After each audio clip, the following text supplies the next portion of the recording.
आसान शब्दों में जानिए कि आखिर ये 5+3+3+4 सिस्टम क्या है। देखिए, अभी तक हमारे देश में स्कूली पाठ्यक्रम 10+2 के हिसाब से चलता है, लेकिन अब ये 5+3+3+4 के हिसाब से होगा। इसका अर्थ है कि अब स्कूली शिक्षा को 3 से 8, 8 से 11, 11 से 14 और 14 से 18 उम्र के बच्चों के लिए विभाजित किया गया है।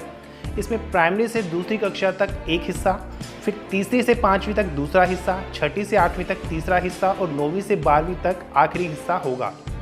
5 यानी फाउंडेशन स्टेज, पहले 3 साल बच्चे आंगनवाड़ी में प्री स्कूलिंग शिक्षा लेंगे, फिर अगले 2 साल कक्षा 1 एवं 2 में बच्चे स्कूल में पढ़ेंगे। इन 5 सालों की पढ़ाई के लिए एक नया पाठ्यक्रम तैयार होगा।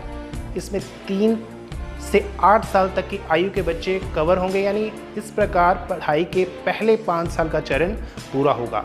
नेक्स्ट 3 यानी प्रिपरेटरी स्टेज, इस स्टेज में कक्षा 3 से 5 तक की पढ़ाई होगी और इस दौरान प्रयोगों के जरिए बच्चों को विज्ञान, गणित, कला आदि की पढ़ाई कराई जाएगी।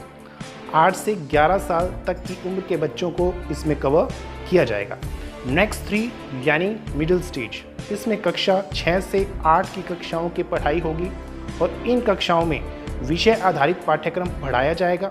11 से 14 साल की उम्र के बच्चों को इसमें कवर किया जाएगा और कक्षा 6 से ही कौशल विकास कोर्स भी शुरू हो जाएंगे। 4 यानी सेकेंडरी स्टेज, क्लास 9 से 12 की पढ़ाई 2 स्टेज में होगी, जिसमें विषयों का अध्ययन कराया जाएगा, विषयों को चुनने की आज़ादी भी होगी। तो नई शिक्षा नीति में 5+3+3+4 सिस्टम इस तरह से लागू होगा।